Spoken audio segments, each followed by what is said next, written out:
J'espère que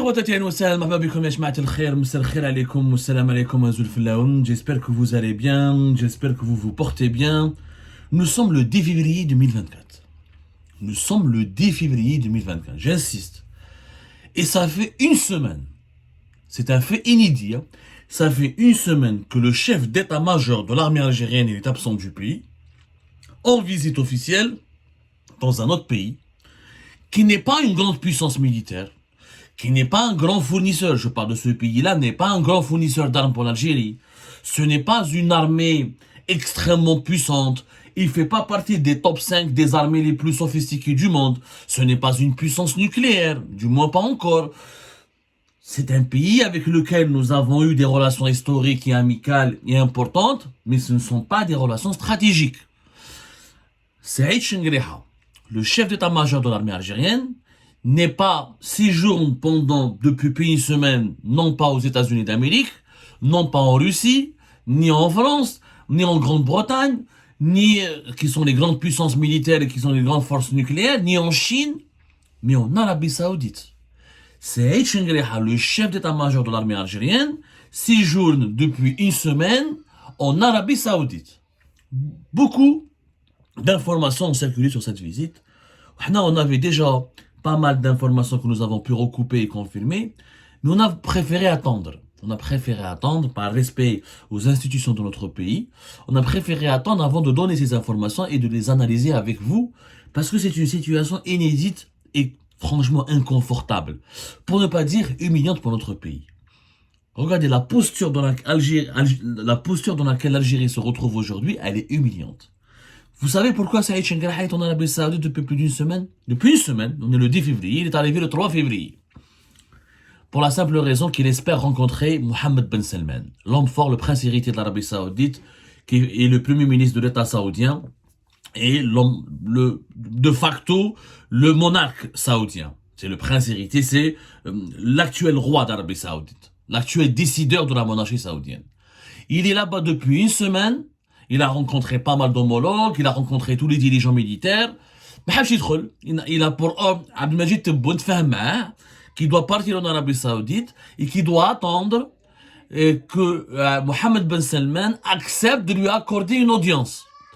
Quand il est parti en Arabie Saoudite, il n'avait aucune garantie qu'il allait être reçu en audience par Mohammed Ben Salman.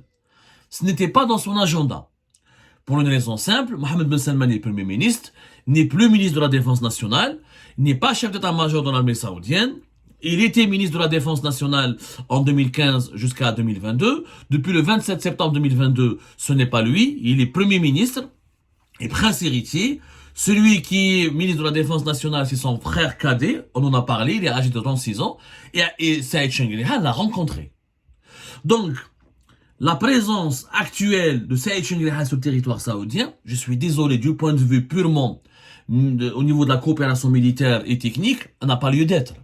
Je rappelle que l'Arabie Saoudite ne vend pas beaucoup d'armes à l'Algérie. Ce n'est pas un grand vendeur d'armes pour l'Algérie, ni d'ailleurs un grand vendeur d'armes pour le monde. L'Arabie Saoudite elle-même, elle fait partie des 5 ou 10 plus grands importateurs d'armes au monde. C'est un pays qui investit dans l'industrie militaire, mais ce n'est pas un pays, c'est pas un foudre de guerre au niveau de l'industrie militaire. Ce n'est pas le Japon, c'est pas l'Allemagne, c'est pas la France, c'est pas la Grande-Bretagne, c'est pas la Russie, c'est pas la Chine, c'est pas les États-Unis d'Amérique. Donc sur le plan technique et militaire, cette durée de séjour n'est pas du tout justifiée. N'est pas du tout justifiée.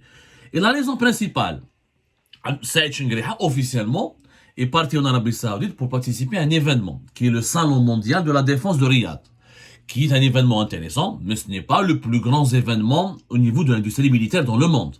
Des grands événements sur l'industrie militaire dans le monde, il y en a ailleurs, par exemple à Londres, il y a des salons en France, aux États-Unis, en Russie, il y a d'autres événements. Mais c'est un événement qui commence à devenir très intéressant, qui commence à se faire connaître. Sauf que le salon mondial de la défense de Riyad, il s'est clôturé le 8 février. Il a commencé le 4 et s'est clôturé le 8. Force est de constater que Saïd Chengreha est toujours sur le territoire saoudien. Que jusqu'à maintenant, il n'y a pas eu une confirmation de son retour de la part du ministère de la Défense nationale. Il est resté quand même longtemps. Alors, Saïd Chengrah est arrivé le 3 février. Il a été accueilli dès son arrivée à Riyad par le général de corps d'armée saoudien Mziad Ben Sulayman Al-Amro, qui est le commandant des forces royales de la défense aérienne saoudienne. Voilà, Batoulou en général, Batoulou le commandant des forces aériennes. Le lendemain, le 4 février, donc, il a commencé sa visite, il a participé à l'ouverture de la deuxième édition, parce que c'est uniquement la deuxième édition du Salon mondial de la défense, qui est encore une fois le Salon mondial de la défense de Riyad, c'est un événement intéressant, oui, c'est vrai. 773 exposants de 76 pays. Il y a eu 444 délégations officielles qui représentent 116 pays. Bon, ceci dit, les exposants 76, les visiteurs, c'était les représentants de 176, de 116.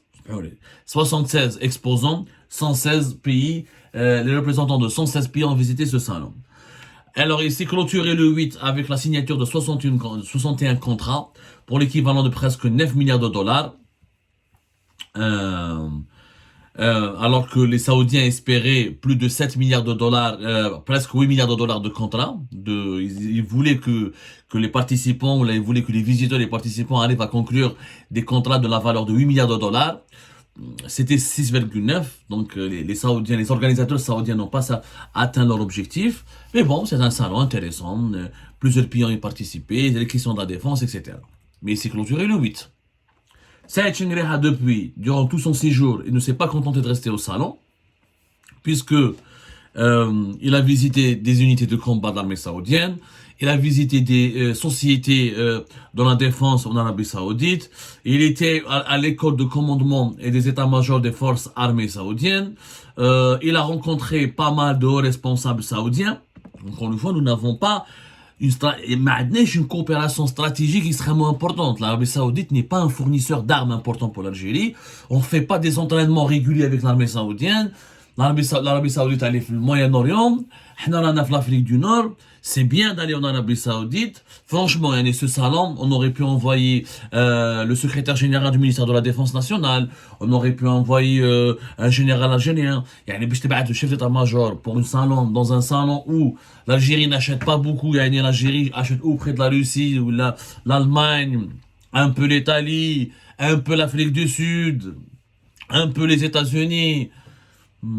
Aussi la Chine, mais en Arabie Saoudite, on n'a pas vu c'est politique. Le salon n'était qu'un prétexte. Nous n'avons pas des relations militaires hyper prestigieuses et hyper importantes avec l'Arabie Saoudite. C'est un pays importateur comme nous, c'est un pays dépendant des puissances étrangères pour se fournir en armes. Même quand on le voit, c'est des Saoudiens ont des ambitions pour se développer au niveau de l'industrie militaire. Derrière, le salon est organisé par une autorité qui est chargée de l'industrie militaire en Arabie Saoudite. GAMI, Arabie Saoudite. Vous pouvez lire sur Internet. C'est une autorité chargée de General Authority for Military Industry.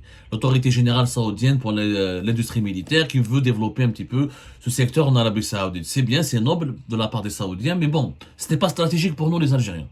Nous, si dans nos traditions, si on veut développer l'industrie militaire, ce n'est pas avec l'Arabie Saoudite c'est pas vers l'Arabie Saoudite qu'il faut se tourner. L'Algérie devra se tourner vers la Russie, vers la Chine, vers les États-Unis, vers les grands pays qui détiennent des brevets, qui détiennent les technologies pour la fabrication des armes. Pour ça, c'est compréhensible.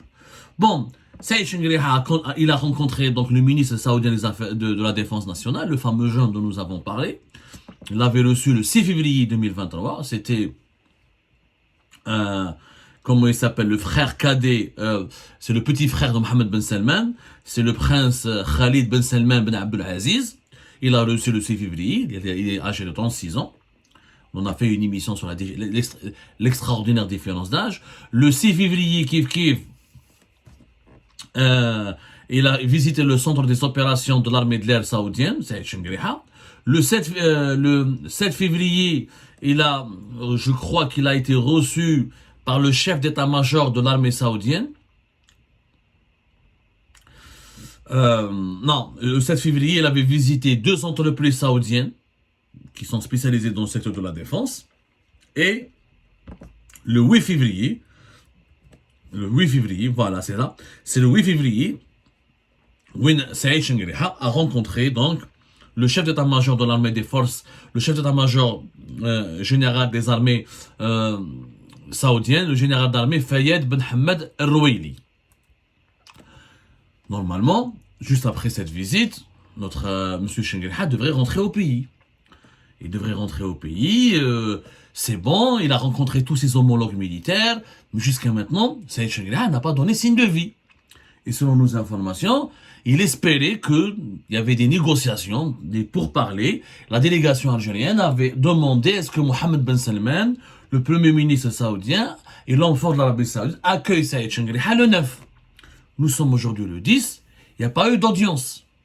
Donc, jusqu'à preuve du contraire, et je parle au conditionnel, je ne sais pas si Saïd Chengelha va prolonger encore une fois son séjour en Arabie Saoudite dans l'espoir d'être reçu par Mohammed Ben Salman, mais en tout cas, son retour n'a pas été acté, n'a pas été encore annoncé. Il est donc fort probable que la délégation algérienne reste encore, que Saïd Chengelha, le patron de l'institution militaire algérienne, reste encore en Arabie Saoudite, dans l'espoir, dans l'attente et dans l'espoir toujours d'être reçu par Mohammed Ben Salman. Ce qui nous fait un séjour de plus d'une semaine quand même. C'est tout simplement humiliant pour l'Algérie. Pour une raison qui est simple, Mohammed Ben Salman n'a pas envie de rencontrer Saïd Chengelha. Si Mohammed Ben Salman avait ou la voulait vraiment rencontrer Saïd Chengelha, ça fait plus d'une semaine qu'il est là, il aurait pu le recevoir durant tout ce séjour. Voilà, il y avait un salon entre le 4 et le 8, le premier ministre saoudien aurait pu, dans son agenda, trouver une heure. Voilà. Si, dans son agenda, il n'a pas voulu, ou il n'a pas pu, ou il n'a pas, parce que vouloir, c'est pouvoir, c'est l'homme fort de l'Arabie Saoudite, Mohammed Ben Salman, c'est un roi. C'est son royaume. S'il voulait réellement accepter la demande algérienne, ou là, s'il voulait exaucer le vœu de la délégation algérienne de le rencontrer, il aurait aménagé une heure. Maintenant, est-ce qu'il leur a promis de les recevoir le week-end, ce dimanche, ou le lundi, ou est-ce que Saïd Chengelha va rester encore une fois une semaine en Arabie pour rencontrer Mohammed Ben Salman? Là, c'est terrible. Là, l'Algérie, elle est dans la position, cette puissance régionale, ce pays très souverain, nous avons été réduits dans la position du pays qui supplie un rendez-vous avec Mohammed Ben Salman. Ça ne se fait pas. Ça ne se fait pas. D'abord, Mohammed Ben Salman n'est pas ministre de la Défense nationale, il ne l'est plus, il n'est pas chef d'état-major de l'armée saoudienne. Sur le plan du protocole, il est dans son droit de ne pas vouloir rencontrer Saïd Chengelha. L'équivalent de Mohammed Ben Salman, c'est Abdelmajid Tebboune. Donc je ne comprends pas pourquoi Saïd Chengelha a été envoyé en Arabie Saoudite pour... Moi je comprends, je sais pourquoi. Saïd Chengelha a été envoyé par Abdelmajid Tebboune en Arabie Saoudite et Saïd Chengelha, d'après mes informations, n'était pas chaud pour cette visite. N'était pas chaud. Dès le départ, il n'était pas enthousiaste, il ne partageait pas. C'est l'insistance de Abdelmajid Tebboune. C'est Abdelmajid Tebboune qui a beaucoup insisté pour lui dire tu dois aller là-bas et tu dois demander audience et on va demander audience avec Mohammed Ben Salman. Pourquoi? Parce que l'Algérie veut absolument demander à Mohammed Ben Salman de ne pas soutenir le Maroc et d'intervenir auprès des Émirats Arabes Unis qui sont en train de faire des manœuvres hostiles, d'armer le Maroc, de soutenir les Israéliens et de s'ingérer dans les affaires de la Mauritanie, du Sahel, dans les pays du Sahel, en Libye et au Soudan et qui... L'Algérie, elle a peur, elle a de plus en plus peur et elle se sent de plus en plus menacée par cette alliance militaire, sécuritaire, économique entre le Maroc et les Émirats Arabes Unis. La crise avec le Mali, les problèmes avec le Mali, les relations tendues, même s'ils ne sont pas aussi tendues comme avec le Mali, mais ça reste quand même instable et plus ou moins tendu avec le Niger, même si l'Algérie essaie de faire un effort pour gagner les faveurs du Niger. Ça reste des relations instables. La percée, les capitaux émiratis qui ont été mis à la disposition du Maroc pour investir, s'ingérer, séduire les élites maliennes et les élites, ce qu'on appelle aujourd'hui le nouveau groupe de pays, la nouvelle alliance, le nouveau groupe géopolitique, le nouveau bloc géopolitique a été créé au sud de l'Algérie, dans le Sahel, l'alliance des États du Sahel, le Burkina Faso, le Niger. Et le Mali, il y a une présence marocaine, il y a une nouvelle stratégie marocaine pour les séduire, pour faire des partenariats avec eux, pour proposer un corridor jusqu'au Sahara occidental. Les investissements émiratis, ce sont les capitaux émiratis qui ont donné des ailes à la diplomatie marocaine, parce que le Maroc va disposer de capitaux importants à proposer aux pays du Sahel pour les attirer vers lui, pour créer des infrastructures communes, des investissements communs, et notamment pour aussi développer, faire du Sahara occidental un nouveau pôle, parce que les États du Sahel sont sortis de la CEDEAO, la communauté des États de l'Afrique de l'Ouest, donc ils n'ont pas un accès à la mer. Et l'Arabie Saoudite, le Maroc, avec les Émiratis, avec l'appui des Émiratis, veulent leur proposer un accès à la mer Atlantique via le Sahara occidental, en convainquant la Mauritanie de rejoindre aussi ce partenariat, à savoir créer des bases logistiques pour le transport des personnes et des marchandises et des biens et transport des biens et des marchandises et des personnes via une nouvelle route qui va du Sahara de Dakhla et de l'Aïon en passant par le territoire mauritanien jusqu'aux capitales des États de la nouvelle alliance des États du Sahel.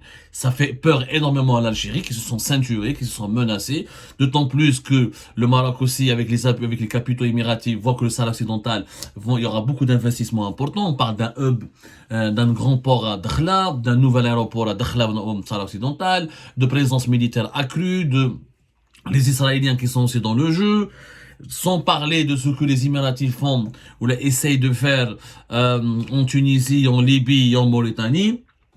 Donc, Abdelmajid Tebboune a demandé de parler directement avec Mohammed Ben Salman, l'Arabie Saoudite, force régionale importante, le pays le plus riche du monde arabe et musulman, et la monarchie la plus importante dans les pays du Golfe, pour que les Saoudiens fassent des intermédiaires avec les Émiratis, et pour que les Saoudiens interviennent auprès des Émiratis pour leur dire de ménager l'Algérie, d'arrêter leurs manœuvres hostiles contre l'Algérie, d'arrêter de contribuer à l'isolement de l'Algérie et de déséquilibrer les rapports de force entre le Maroc et l'Algérie, et d'arrêter de susciter des tensions entre l'Algérie et le Maroc, ou là, de torpiller les intérêts de l'Algérie en Tunisie, en Libye, ou là en Mauritanie, ou là dans les pays voisins de l'Algérie, notamment les pays du Sahel.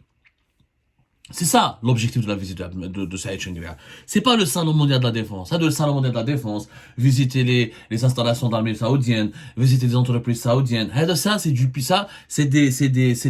des prétextes. En fait, Saïd Chengria remplissait ses journées, tuer le temps en attendant que Mohammed Ben Salman le rencontre. Sauf que jusqu'à maintenant, Mohammed Ben Salman ne l'a pas rencontré. Et que s'il voulait le rencontrer, il l'aurait déjà rencontré. Maintenant, est-ce que Mohammed Ben Salman fait exprès pour humilier l'Algérie? Parce que dès le départ, Mohammed Ben Salman ne s'entend pas avec l'Algérie, avec le régime algérien. Il a boycotté le sommet des chefs d'État de la Ligue arabe en novembre 2022. Il a prétendu qu'il était malade. Alors, quelques jours plus tard, il est parti jusqu'au bout de l'Asie. On a bien vu ça. Et là, il devait venir en Algérie en été 2022, il n'est pas venu. En 2023 aussi, il devait venir, il n'est pas venu. Les rapports, ça reste des rapports très froids. La coopération, elle est vraiment à peine formelle. Chefna, comment les Saoudiens, le retour de la Syrie en 2023 au sein de la Ligue arabe, comment les Saoudiens ont ignoré la présidence algérienne qui dirigeait l'instance, le conseil exécutif de la Ligue arabe, comment l'Algérie a été écartée, mais à l'écart, elle n'a pas été associée aux réunions d'Arabie Saoudite, aux négociations entre l'Arabie Saoudite et la Syrie, comment l'Algérie a été ignorée, et chefna, le rôle des Saoudiens, mis à part quelquefois des ministres saoudiens qui viennent à Alger pour essayer de garder le minimum vital, mais on le voit bien, Mohammed Ben Salman nargue l'Algérie. Zid, le plus inquiétant, et c'est ce qui a inquiété le régime algérien, c'est la circulaire, la circulaire signée par Mohammed Ben Salman le 15 janvier 2024. L'Arabie Saoudite a donné ordre à toutes ses institutions de ne plus parler du Sahara occidental, mais de parler du Sahara marocain. Et cette décision a fait peur au régime algérien. Au moment où il y a au moment où l'alliance maroco-émirati se renforce au Sahel et essaie d'avoir une emprise sur la Mauritanie et les Émiratis jouent un rôle de plus en plus influent en Libye et au Soudan, l'Arabie Saoudite ne veut plus parler du Sahara occidental. Elle a donné comme ordre de pratiquement, il y a une interdiction officielle et formelle. Les autorités saoudiennes interdisent à tous les organismes gouvernementaux saoudiens de parler de Sahara occidental. On ne parle que de Sahara marocain. Donc, ce nouveau alignement saoudien sur le Maroc a beaucoup inquiété le régime Tebboune. Et c'est l'un des sujets de discussion que Saïd Chengria a envie de voir, a envie de parler, a envie d'aborder avec Mohammed Ben Salman. L'Algérie veut demander à l'Arabie Saoudite de ne pas rejoindre, l'Arabie Saoudite. Elle est alliée du Maroc et des Émirats, mais de ne pas participer encore plus gravement, plus financièrement, militairement, de façon plus active à cette alliance et à ces manœuvres hostiles contre l'Algérie. Parce que l'Algérie se sont visés, se sont ciblés par les manœuvres émiraties et marocaines dans la région. Et elle veut demander à l'Arabie Saoudite de jouer le rôle du médiateur et d'intermédiaire et d'être le juge qui doit rappeler à l'ordre celui qui agresse l'autre, celui qui menace l'autre. Pour garantir la paix régionale, parce que l'Algérie sent que la paix régionale, elle est menacée par l'ingérence accrue et intense de la diplomatie émiratie, des réseaux, du lobbying, des réseaux et des lobbies émiratis de leur réseau, et de ce soutien militaire, financier, de plus en plus considérable et important, apporté au Maroc. C'est noble de la part du régime algérien de vouloir négocier avec Mohammed Ben Salman, de vouloir l'associer à une négociation et d'essayer de le faire raisonner. C'est tout à fait noble. Mais il faudrait qu'il y ait, si l'Algérie voit qu'il n'y a pas de prix, il faudrait qu'il y ait des prédispositions de la part de Mohammed Ben Salman de nous parler. Si Mohammed Ben Salman nous nargue, il ne veut même pas nous accorder une audience, l'Algérie doit se raviser. Il faut à un moment donné être crédible et sauver son honneur. Et quand il ne va pas vouloir te recevoir, je rentre à Alger. Je fais mon compte rendu, ma la Kabyle.